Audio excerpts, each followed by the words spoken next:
Alright, hello everyone. Today is going to be actually Gacha part number 2 because I think that it's now a good time for you all to learn about the banners for the year number 2 because now you've all passed the Kitasan Satono Diamond check, right? If you're still playing the game at this point because you're either re-rolling or you are going to wail really hard for Kitasan or whatever other reasons, well at least now you have a good understanding on how Cygames Gacha works. It is very punishing. You are not guaranteed anything. You only get a hard pity at 200 and you do not get any pity carry over. So because of that, it is very painful to actually miss out on one of these super meta banners. So now I think it's a good time for you to go and understand the year 2 priorities. We're going to look for super high value horses, super high value cards so that you'll be able to do your planning. I've already done my planning. In fact, I've done it in the Canva sheet. Eventually I'll release that Canva sheet, so if you want to copy my planning, it's totally okay. But I think that now it will be a good time for you to check the video number 1 and this video as well, and then do a nice little timeline of what you plan to go and pull and how much you're willing to spend and how much you're willing to go and build up your coffers in order to go and pull these cards slash horses. If your waifu is coming up soon, then you also need to go and prioritize saving for that horse. Alright, so that's pretty much it. Remember some context here. I will be talking a lot about spreadsheets, a lot about stats, a lot about horses and stuff, but this information is not required to enjoy the game. Just pull waifu, train horse good, and then go and race. No problem at all, alright? If you're just here for the PvE part of the game, then this game is actually super chill. Just pull the horses, don't need to care about the cards at all. If you just want to go competitive mode and just get some gems, then just go competitive mode and press the B rank and just press skip. It will just give you the gems by default, right? So anyway, that's going to be it for the little talk here. Let's move on to the other thing that I've received a few messages about. I've apparently put the Japanese link here, so whoops, but I have the English one here. I'll put that in the description, so the people who message me, I will be putting the actual English one in the description below. You can just go and copy paste that one. Alright, so that's pretty much going to be it for this sheet here, as well as the gacha stuff over here. We'll be moving on first, before we get into the gacha real shit, the trivia for today, because I know the previous video a lot of people commented like there's no trivia today, what the hell happened. It's because I wanted to push that video out, because I received so many comments asking me what about weight cards, how come the Japanese player is saying the speed weight, and I just wanted to add the context, because you go and do it and then you come to me and complain that why is my horse not working. Well, I told you the reason why your deck is not working already, so at least now you'll be at least more equipped to deal with whatever you want to do with your decks. Alright, I'm not scolding the Japanese guy or anything, it's just English is a hard language, so I understand his problems, that he can't explain everything, and he's also trying to keep the video concise. So at least now you know speed widths is mostly something for your short mile horses. It's not really a thing for the mediums unless you have good planning and good understanding of the game. But if you are anything like my friends, you might have no clue what the hell you're doing in this game, and because of that, it's not really a beginner friendly deck, and that's why I wanted to rush that video out for context. It's very important that you understand when and where to use that speed width. It's not bad, it is good. You just need to know when and how to use that deck. I'm not calling him out or anything, just making sure you understand that yes, he's right, you can do the width gameplay. Just make sure it's the correct timing and the correct place to do the width gameplay. Alright, okay, anyway, that's all. We will actually be talking about something that I've been working on for a while here, because this horse deserves an entire trivia section for herself. This will be like 10 minutes plus, by the way, so please get ready. Right? We are not following Sunday Silencer's lineage here. We're going to go to Kita-san's, back to Bakushin, back to Northern Taste, back to Northern Dancer, and back to Native Dancer. Right? We are going to an offshoot of Northern Taste. I mean, you see your face here already. We're going to Dancing Cap into Oguri Cap over here. Alright? This is the Cinderella Grey. Also, please watch the anime. Also, if you have not watched the anime, you have to leave right now. You just skip the video, or you go watch the anime and then come back to the video. I don't care which one you do. I don't care if you just don't watch my video, because you must watch Cinderella Grey. There's no other show like it. If you think horse racing girl anime can just be like, oh, it's just such a funny, cute anime. No! You watch it once and you are in for the rest of your life. That's how insane Cinderella Grey is. That's how insane the movies are. The ones with Agnes Tachyon in it, the ones with Jungle Pocket, the ones with all of these other incredible horses. Any movie that you watch, any Uma Musume Season 2, Tokai Teo, Anime Season 3, Kita-san Black, you are in for life. Alright, that's how powerful the anime of this game is. It's like FGO. You see the tears of the whales being used for animating. Well, that's the tears of the Cygames whales being animated right here in Cinderella Grey. You watch it once and you're done. Alright, that's why you must go and watch Cinderella Grey. So leave and come back later, or leave and don't come back. I don't care which one. Alright, anyway, Oguri Cat. Right, today's trivia is all about the Cinderella Grey. We have so much to cover here today. First off, Oguri is going to be nicknamed Ogurin, very cute nickname. She was born small, a very small horse, and the mom was having trouble producing milk, so it was very hard to feed Oguri at that point, and she disliked feeding Oguri from what I understood. So that means that they had to feed her with the caretaker, right? The caretaker had to come in and actually manual feed her instead. She's also born not really from any memorable parents. Her stable was also something that was not super famous for the time. It's not like something like Majiro stables. It's not something like Symboli stables. These were very notable stables that produced a lot of G1 winners. That's why sometimes the very famous horses, they would have their names basically copy the rancher's name. So it would be like Symboli, right? Or it would be just copying the names from their parents. Sometimes they just put the silence into the horse, right? Or they just copy a certain part of the previous horse and then they copy it to the new horse, like Gold Ship from Stay Gold, for example. That's an example. Or Agnes Lady into Agnes Flora into Agnes Tachyon. Could be an Agnes Ranch for all I know, but I think this one is inherited by family member. I do know Majiro and the Symboli one is 100% a farm though. But for Oguri Cat's one, her farm doesn't really is not notable for the time, right? So not really any notable bloodline. The native dancer is a very powerful horse though, a G1 winner quite a lot. But notably, her parents didn't really inherit any of that super stat lines from these horses over here. Okay, so what happened to Oguri is that she was born very small, no one really expected anything from her, and she just kept eating. If you watched the anime, you saw her keep eating, and you're wondering why this horse is just always in my background, always eating food. This is why. Because in real life, that's straight up what she did. She just kept eating, and people found out that she had insane digestive power. Yes, that's apparently a good thing in real life. And so Oguri could digest shit like oats, which is apparently not normal for horses. They're not able to really digest oats. It's more of something called like a meal control. They just put it into the food to make sure you don't eat too much. I think that's what it does. But apparently she just ate it. So she just ate that, and she ate the regular food, and then she also apparently loved garlic soy miso paste. I don't know how I found this, but I found a line that said this. And then they also put her on a diet apparently, and she performed worse afterwards. So she had to eat to be strong, and she basically ate her way to becoming the grey-haired monster. That is her literal nickname. She is a grey horse and she's a monster. The reason she's a monster is not because she won G1s, by the way. It's because she survived a horrendous schedule where she had to run consecutive races. And consecutive races is very dangerous for horses because they carry over the damage and the fatigue from each race into the next one and the next one. Then the damage becomes permanent and then the horse will die earlier. That's usually what happens. It's why Ghost Ship is kind of like chilling nowadays, because Ghost Ship didn't really do a lot, right? He just kind of like did whatever the hell he wanted. So that's why Ghost Ship's kind of okay right now and just chilling. So yeah, Oguri on the other hand had to suffer this. And so a lot of people apparently thought that this was actually a horrendous mismanagement of Oguri, and they wonder what would have happened if they actually put her in a proper a stable where they actually cared for her. That's what I understood from my research at least, right? So that's why she's considered the monster, because she lived this horrendous marathon of races, and she also won in this horrendous marathon of races. She won some of them. It's not all of them, because horse racing is like, I get blocked, I lose, right? That shit happens in real life too. But I mean, in this case, Oguri is also carrying over a lot of fatigue and damage. So I was like super surprised that she was able to win while doing these kind of things. So I thought that was quite crazy. So this local horse, which starts off as a dirt horse, she starts as a dirt horse, which is why her in-game Uma Musume proficiency for dirt is B, because she's a dirt horse and she would eventually become a G1 winner. By the way, in her dirt horse locals, she would basically be winning every single one of them except one. I think one of them was a third place one. Maybe she got blocked or maybe she had a bad day. Don't know which one. Right? Horse racing is just like that.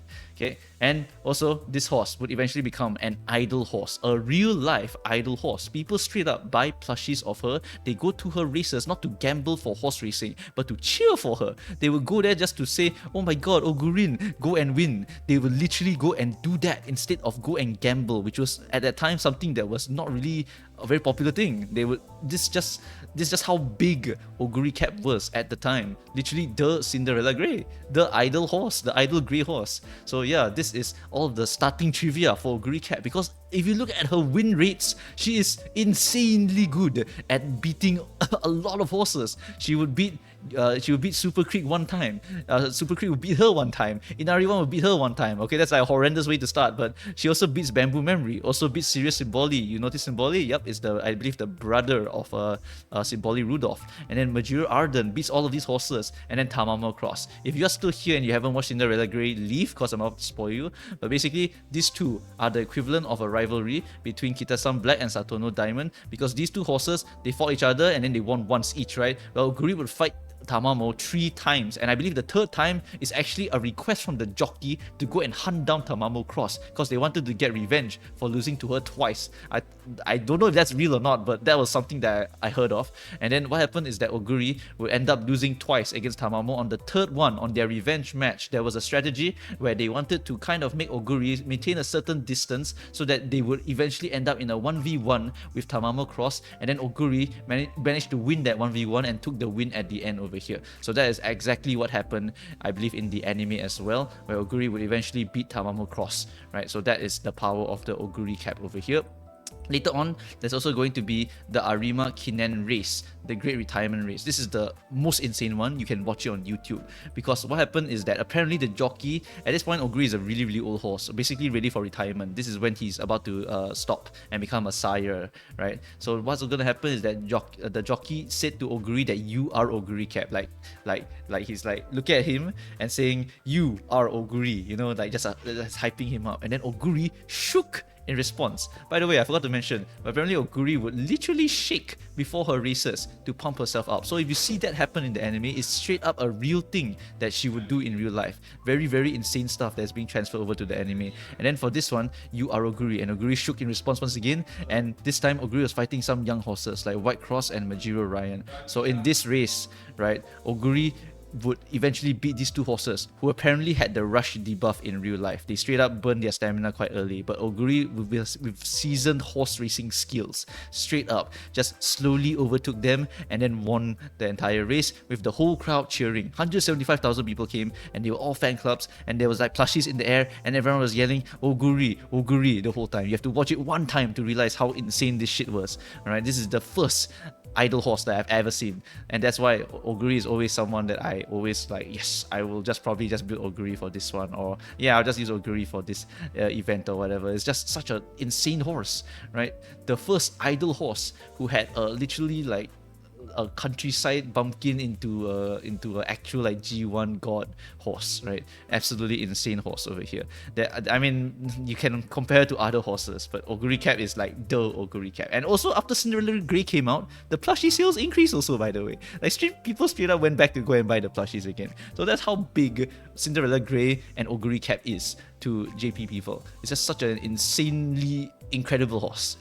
I mean, I might have gotten some of these facts wrong. Whatever, I don't care. This horse is just so peak, and Cinderella Grey is a must-watch for everyone. And you must watch the Arima Kinen finale race, the retirement race of Oguri Cap, because that one is just, oh my god, it's so damn good. Alright, so anyway, that's pretty much it for the trivia for today. We'll be moving on to the actual gacha stuff now. So for the first one, we'll be talking about the cards, only talking about the high value ones. We'll be skipping any specialized ones. I'll be just explaining why some of the cards are good, and maybe I'll even show the comparison charts. But otherwise, I hope you take my word for it at this point, because I tried showing every single card and it took a long time, so I'm not going to really show all of them, right? So anyway, we're moving on here.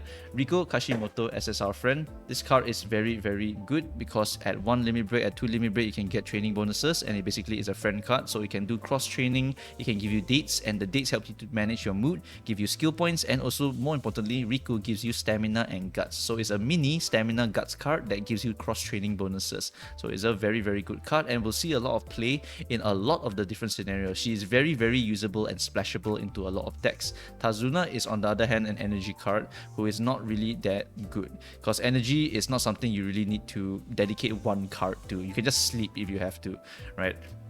So Tazuna is a good stabilizer, I would say. It's a good stabilizer that does not really provide stats, just helps you to not have the run be shit. That's really all she does, which is why it's not a very good card. Because the best horses in Uma Musume Pretty Derby are the horses that have giga high stats and giga high rolls, right? That's the really, really OP horses, which is why Tazuna is not exactly a very, very good card for high rolling. But Rico, on the other hand, is going to be a very decent card. You can actually even replace stamina sometimes if it's like a mile race or something. You just inherit stamina, you use Rico, and you basically have a mini stamina card. Just need to click the stamina maybe a few times just to get 600 stamina, and you will survive the mile race already. After that, we skip this, skip this, skip this. If you're wondering why I skip sometimes, it's because the banner is not value enough, or I think there is a better banner that's coming up. And yes, you will probably skip the Fine Motion banner. The reason being is you probably have full nice nature at this point, and that is already a decent replacement to the Fine Motion card. After that, we will have also Narita Top Road and Maya Vega. Also, another reason is Kawakami Princess. I don't want her at all. Right? Anyway, this one, Narita Top Road and Maya Vega. This one I must compare, otherwise you will not understand what the hell this card is actually going to do. Right? Narita Top Road is a card with this unique. If you have 10,000 fans, you get 1 training bonus, and this goes up to 20 training bonus for 200,000 fans. Why is this so damn good? Is because in Make a New Track, you will basically be racing for like 3 to 4 turns to 5 turns, and you will try your best to always race. You will race like 50 times, 60 times in order to get all the points so you can buy stats. So that's why for Make a New Track, the fan are super easy to come by. You can get so many fans so early that this card becomes an insane cross-train card with that massive 20 training bonus over here, right? You don't actually care about the specialty rate or whatnot, it's just that this card comes with a lot of this training bonus. At 1 LB, you'll be able to get 1 additional power bonus, which is very, very decent, right? So NTR is going to be a very, very good card. The other one to talk about here is going to be the, where is it? Yes, Ayabe Guts card, yes. So with this banner coming out, Ayabe is going to be an insanely important card for you because of the race bonus from this damn card. At 0 LB, it literally starts at 10, by the way, and you want to get it to at least 3 LB or 4 LB, the higher the better, so you can get even more race bonus. At 4 LB, she gets the power bonus over here, which is very nice when you want to click her rainbows. But this race bonus part over here is the main reason why people run this card. It's literally going to replace some SSRs even because of the 15 race bonus. Race bonus is just so damn important. I mean, NTR doesn't have any if you only get 1 LB, but because you're racing so much, you're going to get the increased training bonus. So it's still a very, very good card. So you can get this, and then you can get this at the same time. If you can get more, that would be great. 3 LB gives you 5 race bonus, and 4 LB gives you 10 race bonus. You can even borrow the card if you do not want to go and pull the card. That's totally up to you also. That's a personal choice, right? But these two cards are very, very, very good for the one scenario that they're good at, and then after that they don't really see a lot of play. So this is just a banner that you will splash some gems in so that you can prepare for Make a New Track and become really, really strong for Make a New Track, and then after that you just go and pull the other meta cards for the next scenario. Yeah, that's how gacha works, right? So yeah, nothing we can do about it. Moving on, we have Kuren-chan. Kuren-chan is just a very good speed card. It's not super amazing like Sweep Toshu, but it's decent enough that it can compare to all of the existing speed cards. Right, after that we skippy this, skippy this, skippy this, skip, skip, skip, skip, skip. Why are we skipping all this? Because Mr. CB is coming out. When Mr. CB comes out, this is going to be the end closer racing card because it gives you straight away spurt in the hints, and because of that, any chaser, any end closer can become a giga strong horse for any track that allows straight away spurt to be used properly. Straight away spurt gives you acceleration if the ending part is going to be a straight line. So if any tracks have that and is the proper timing, you always use end closers because they will win that track. That's how powerful that acceleration is. They straight up win because of one white skill, by the way. You can get the gold one also by having Narita Taishin, another super meta end closer horse for a very long time. Very, very long time, very dominant horse. Right, so that is going to be another one to talk about. Okay, so that's going to be it for Mr. CB. Mr. CB is notably usable at 1 limit break, by the way, because she has skill point bonus and 2 wits bonus, which is insane. So for at 1 limit break, this card is a super budget wisdom card and can be used for any end closer to make them really, really powerful. The only one that it cannot train is Mr. CB herself.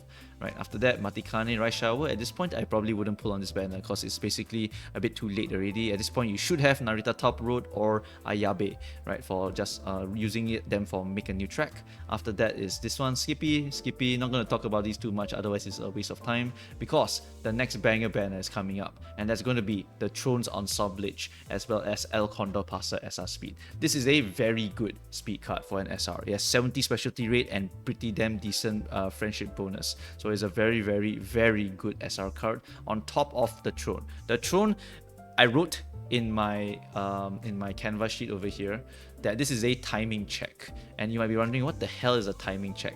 Well, timing check here is that because at the time of Thrones coming out, it came out very late in Make a New Track, and if it comes out late again, I would not recommend you to pull this. I'll recommend you to borrow this from a whale, because this card is only good for Make a New Track, and it's so damn good that for the next few days that you have, no, sorry, not days, weeks that you have Thrones Ensemblage, you will be shitting out insanely high stated horses, and that is really damn powerful. But immediately after that, it dies. It will never see play ever again. So that's why this card is literally horrendous timing in JP. And if they retime this to earlier, where all these shitty ass banners are coming out, I think that that will be a more valuable banner to pull on. But if it comes out at the exact same time, skip this. Just go and borrow it, because if you borrow it and then just use all of the other cards, you will make very insane horses. This SSR group card has the unique ability to become a rainbow card herself. You can train with her,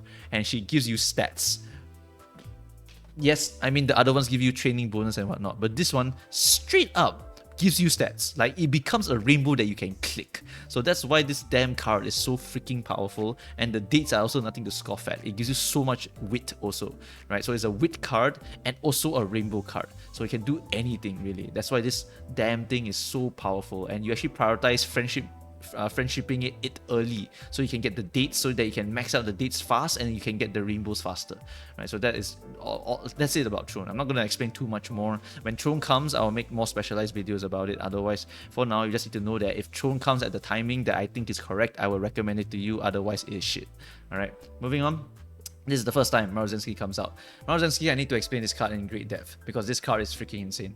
Right? This card gives you increased training bonus of 5 per every level of the current training facility. This card is OP at 1 LB already, as it can be used because it gives you speed and power and potentially 25 training bonus. The rainbow you can actually ignore, because this thing alone will make it absolutely disgusting already at 1 limit break. But that's not all that it gives you. It gives you every single runner skill that you would want. It gives you front runner and groundwork. Do you know what these two skills do? They give you acceleration at the start of the race and acceleration again if you activate a lot of skills. This is basically free, because all you need to do is activate 3 skills. And guess what? Focus, groundwork, and focus and front runner activate immediately, and then after that you just need to pop 1 more skill and you're just done, right? That means you can just get groundwork for free, and this is super consistent. It basically has no RNG at all, right? Except for the wisdom, of course, but whatever. At this point in the game, you would have the wisdom enough to trigger this reliably. So groundwork becomes something that is very important, and the fact that Maru has this on top of this is an insanely broken card. I believe even in current JP, this is a card that you might want to use just for the skills, although I think you get power crap a bit already. But for a long time, Maru will be a very meta runner card, so definitely a must-have if you are a runner enjoyer. Festa is not something that's very important. After that is Bijin Ikuno, Seiyun Manhattan, Light Hello, Agnes Tachyon. Here we go. Why are these 2 cards so important? You only need to get 1 limit break for Agnes, but for Light Hello you need a lot. You need like 3 limit break.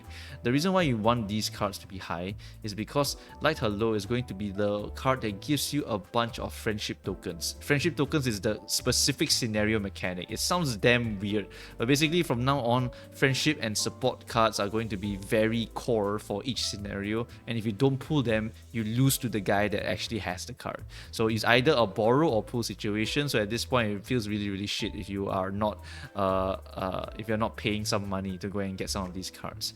But for Light Hello, she will have a long uptime compared to throne due to the fact that she starts really early in the event. And then Agnes Tachyon is a scenario link card. If you remember Rice Shower in Aoharu, that's exactly the same thing, because if you go to Aoharu and you have Rice Shower, you get additional bonus skill, if I remember correctly. While for this case, Light Hello and Agnes Tachyon also gives the bonus skill, while Light Hello gives you the friendship tokens, right? And then you need that friendship token. If you don't have it, you can't buy songs efficiently. If you can't buy songs efficiently, you're not able to get a lot of stats, and that is very annoying. I know it sounds weird, like yes, that's the scenario. You are basically running a concert and you need Light Hello to help you manage the concert. That's basically what it is. Alright, after that, Twin Turbo Tokai Skippy, Silent Skippy, KSS. Oh, Daichi gets an honorable mention as a debuffer card. That's it. 0LB can be used as a debuffer card to just buy more debuffs. Alright, anything, skip. Oh, hey, look at this. Oh my god, this banner is so freaking awesome. When this banner comes out, after this banner came out, it's like horrendous nightmare, because you now have to pull everything on this banner. It's so good. It's so damn good. If you haven't maxed Maruzensky at this point, pull. If you need to max Fine Motion, pull. I would recommend focusing on Maruzensky, but if you accidentally get Fine Motion, I don't think you're going to be complaining about that at all. So this is a very insane banner to save for. This is one of the rerun banners to hunt for. Alright, after that, Daichi rerun, Skippy. Symbolic Chris. This one gets an honorable mention also, because this is the first time they introduce a very powerful late surger ability, which is this one over here. This is Lose Yourself. Lose Yourself is very powerful. It lets you get additional acceleration as long as you are being not in the front, which is quite universal, so you're able to get a lot of good stuff from this one. It's one of the ways that Cygames eventually tries to buff late surges, because late surges will basically not be super amazingly meta for a long time until shit like this comes out, and it gives them additional acceleration options to make them even more consistent with winning the races. And of course, super meta horses will eventually come out that will become extremely powerful late surges. But for now, late surger is not really a super powerful strat. It's just a gambling strat where you just borrow Majiro Ryan, Majiro Dober, and you try to RNG the acceleration. Right, after that is Yino, Muteki, Oguri, Skippy. Oh my god, the second massive rerun banner has hit. So it's your choice here, because I'm not sure if you can actually save enough here, assuming one of your waifus is coming up. But if you are not pulling any waifus along the way, this banner into this banner is probably the second greatest event of your life, because you can get an amazing card here, can get you more wits bonus, can get you speed bonus, and also a skill point bonus on a card that is meta for all end closers. That's how powerful this goddamn card is. After that, you also have Super Crit, which is another super meta card. Literally, whatever you hit here is just a W, so there's no reason to not pull this banner over here. So yeah, this is the banner I would dump all of my gems in after this banner over here, which is also a very powerful banner, right? And this into this into this into this. Hey, look, like hello. At this point, if you don't have her, don't pull her. It's about to end already, so don't pull this one. All right, after that, Skippy. All right, welcome to the end of season 2. We will not talk about season 3 because that one is for a way future video rather than now. I don't want you to overwhelm yourself. Just plan for the first 2 years is good enough. When it gets closer, we'll talk about it. When horses come out and when cards come out, I'll talk about it in more detail. Now we talk about the horses itself. We'll talk about the meta stuff here, right? We are going to look at the first meta horse. We're going to skip Sakura Chiyono and go into Mihono Bourbon. If you're a Bourbon fan, this horse is absolutely insane, because this horse is not Seiun Sky. I know that sounds super stupid, but because she's not Seiun Sky, she gets to get Seiun Sky as her mommy, and then she gets to get Swimsuit Maruzensky as her daddy. And because she inherits these two extremely powerful ultimates, she also has a powerful ultimate, because this all gives her target speed as well as recovery as long as another girl is right behind you, which is kind of stupid. Also, this horse comes with groundwork innately, which means that you just win. You just activate the speed thing and you go really fast, and you can just get the other acceleration skills from your parents or from your cards. So this is a very stupidly powerful horse, and if you have this as well as Seiyun, or at least one Maru or one Seiyun, you're pretty much good to go for the runners for the next like 1.5 years. I think like Mihono Bourbon basically sees play for the next like year or so, and then after that she gets a bit weaker, but then later on League of Heroes happens, and then Mihono Bourbon is now super broken again. So Mihono Bourbon is like a super high value horse. So if you want to go and get this horse, feel free to go and pull this horse. After that, you have Arden Vega. Both are just waifu horses. And then behold, the second instance of Kita-san Black has arrived. Kita-san Black into Satono Diamond directly afterwards. Absolutely crazy banner, because Kita-san Black is a very, very powerful horse. This horse is really, really good in the runner position. She is also, once again, not Seiyun Sky, which means that she can borrow the Seiyun Sky ultimate. If you're in the front of the pack, you will eventually get this acceleration over here. Your speed will increase at the third corner, or your acceleration will increase near the end of the race. It's a very, very good ultimate here. And also she comes with Front Runner. Yep, and besides Front Runner, she also comes with this one, which is a Golden Front Runner, if I remember correctly. Yeah, it's Golden Front Runner, so it's additional acceleration, and does not come with groundwork, so you do need to get the groundwork from someone else, right? So that's how it kind of works here with this character here. She also does, I think, innately come with a Poji sense. This position sense is quite decent at later stage of the game. If you can get danger sense on top of position sense through parentage or cards, you're able to get something called lane movement strategy. This lane movement thing, right, later on they will buff it, so you'll become like 0.5 speed every time you change a lane, which means that if your front runner horse changes lane to left into right, into left into right, she will get 2 speed, and then she just outruns everyone. It sounds stupid, but once you see it happen in real life, you'll be like, holy shit, that's broken. Yes, it is actually super, super broken for runners when it comes out. Okay, so that's pretty much it for Kita-san Black over here. Yes, there's another Kita-san here, we'll talk about her in a little bit. Okay, so after Kita-san Black here, we will be able to have Satono, not really important, Majiro, not really important, and then Seiyun Sky Ballroom. This is the horse that you will inherit if your regular Seiyun Sky ult does not work. That's it. That's all I have to say. It legit is just a parent horse. She will be okay if the other Seiyun Sky ult doesn't work. That's it. Like, it's just choose between one of them depending on which one works. After that, it's going to be Nishino Flower. This is a very good parent horse, and also quite a decent horse if you want to run her, because this horse gives you acceleration when you are trying to push for the front near the end of the race. It is generically good for any pace chaser horse, and you just want to run her in the pace chaser position and try to basically take over anyone in front of you. And it's basically a short and mile horse, so it's a Senko short mile horse, aka pace chaser, right? After that, we have Muteki Skippy, and then we have King Halo. King Halo notably has like 2 races, I think, or 2 or 3 races where she's super, super good at. And then after that, she gets scrapped by like Wedding Current and other short racers. She's a betweener and a short runner, and she has an ultimate that gives her, yep, you guessed it, acceleration. When you have acceleration or good conditional ultimates, you are very, very powerful. And so this horse has acceleration, right? So this horse is going to be quite powerful for the shorts, and then immediately afterwards, Kuren-chan will come out, and I will be pulling for this horse because Kuren-chan is very, very cute. Kuren-chan, super, super cute horse, short meta horse, right? This horse gives you, once again, acceleration and speed, as long as there's another girl right behind you at the last 350 meters remaining in the race. This horse also comes with Bewitching, which literally makes all of the other girls in the back slower, so it's a speed debuff, which is very, very funny. And also, at a random point during the final leg, your acceleration will increase. This can actually sometimes RNG you the win, and guess what? Bakushin actually has that, so it's actually quite funny to see that. Okay, right, alright, so that's pretty much it for Wedding Current. One fun fact, when later on in Champions Meet, there will be a race that is a straight line and there's no corners. On that race, this horse is so powerful that there's no one that can match her at all. So you just run like any horse plus Kuren-chan, and Kuren-chan will basically win the whole race for you. You don't have to care at all. That's how insane she is for that one specific race. And then every other race for shorts, I believe she is just a very decent horse or just an average horse, depending, right? But she's going to be always a good horse no matter what.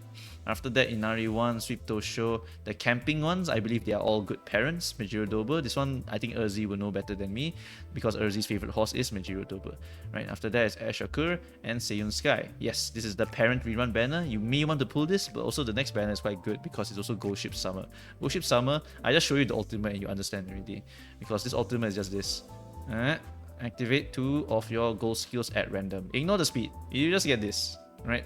And then you just look at the inheritance. It gives you 1 random skill instead of 2 random skills. So basically you give this to your team trial horse, and now they activate 1 extra skill. Wow, that's additional points. Huge, right? So that is basically a meta horse for every single team trial horse. Literally always borrow a Ghost Ship Summer for every team trial horse you plan to train. That's literally what the meta is for team trials. It's just a pageant show. Show off all your skills, get points, you're done, Right, after that, Bamboo Memory, Compano Riki. Oh my god, this fucking horse. If she wasn't so cute, I would kill her. But this horse, right? She has wits 20% and power 10%. Do you know why her wits is so damn high? It's because the ultimate requires you to activate 6 to 7 greens to actually like get full value out of it. The 6 and 7, right? The 7 one is because you want to get more stability on activating all 6 of them. So you would buy one extra so that you can trigger, you have a chance to trigger, like if one doesn't trigger, you're fine, right? Because you just need to trigger 6 in total. So you just buy one extra green that can trigger so you can increase the consistency of all of the greens activating. But the gameplay of this character is horrendous because basically all you need to do is just throw in a dirt race. You put in any position you want. I can't remember which one she's supposed to be in, but honestly, Riki is just so damn powerful for such a long time that 90% of your dirt races is just straight up this horse plus 2 debuffers and nothing else. Like, that's how stupid it is. This horse will literally dominate dirt for a very, very long time until Summer Tarume or something like that. So we have a very, very long time of nothing else happening. This horse gives you what? It gives you basically 2 greens and 1 situational green, which means you need to find 4 to 5 other greens from your parents and from your cards, and that alone makes her a horrendous horse to go and train. But at the same time, if you can train her properly, she will win you everything in dirt.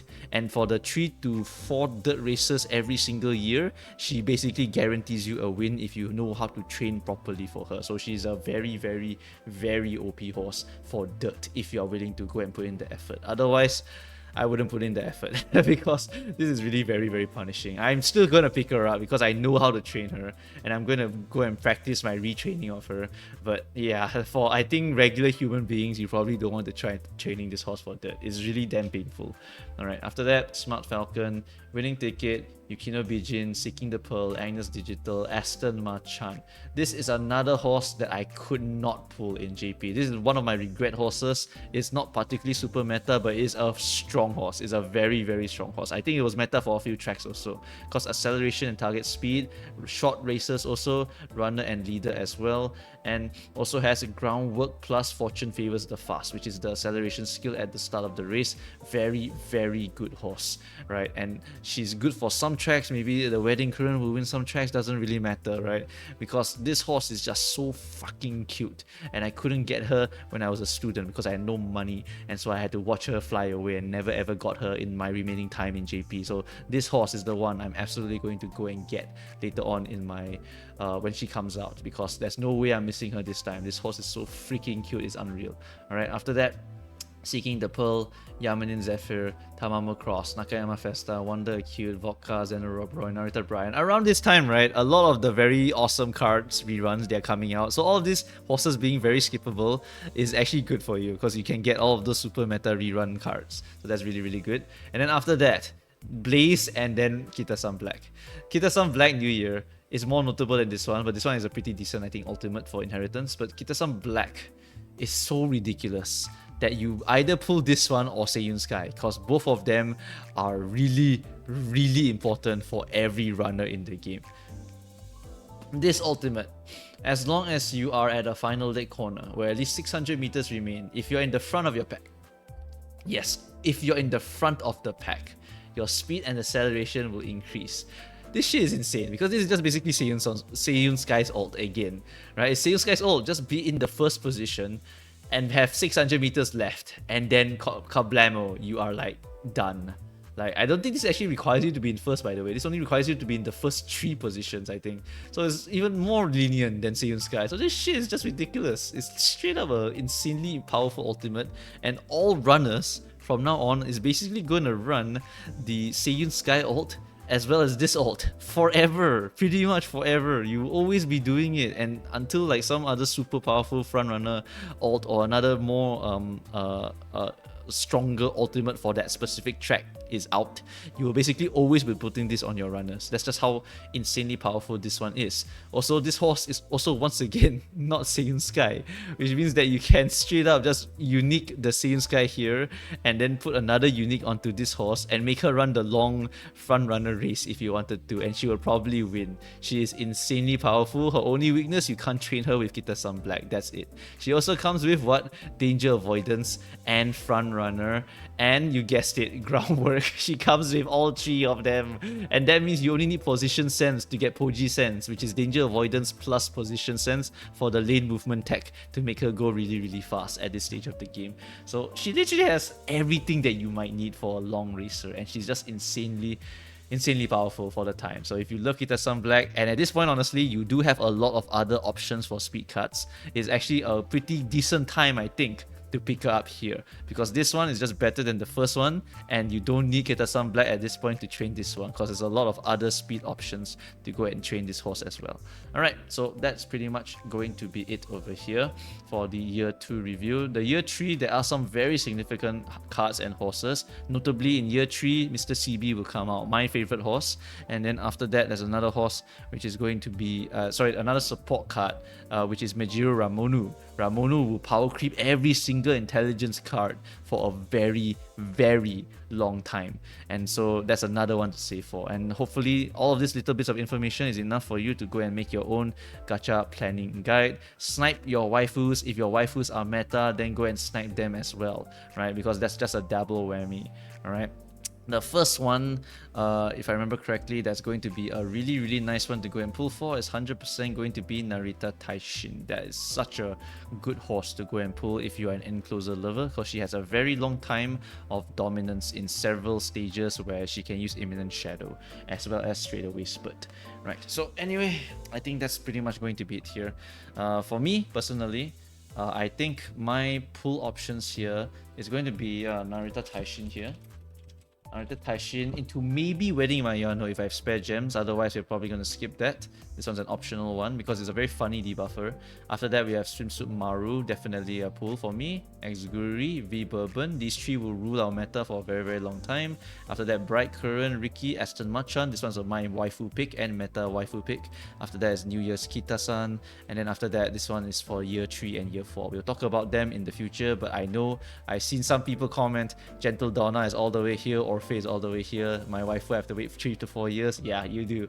My waifu is also Orphe, so I need to wait really, really long to go and get Orphe. I also need to wait really long to get Stachyon, Swimsuit Tachyon, which is just super, super far away also. For support card priorities for me, I'm pulling Nice Nature because I don't have Fine Motion, and I probably won't be hardcore going for Fine Motion because Fine Motion skills are not exactly super amazing.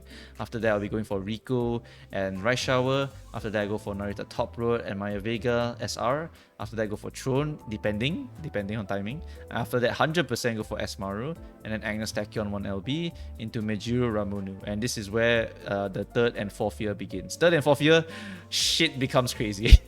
So we will only talk about that when we get to our 1st year and you're still around playing the game. Alright, we'll see how the game's longevity works, but I hope that they do their best to promote the game. I think Cinderella Grey Season 2 will honestly bring more people back into the game because Cinderella Season 2 is going to be absolutely amazing. I believe that's the New Zealand race that they're going to be showing, where she fights a lot of overseas horses. I think, at least. I'm not too sure if it's the New Zealand one. Could be any of the others. But yeah, can't wait for Cinderella Grey Season 2. Alright, so anyway, that's it guys. Hopefully this has helped you guys. Feel free to comment any other questions. I'll eventually get to them, and yeah, that's all. See you guys. Thank you for watching.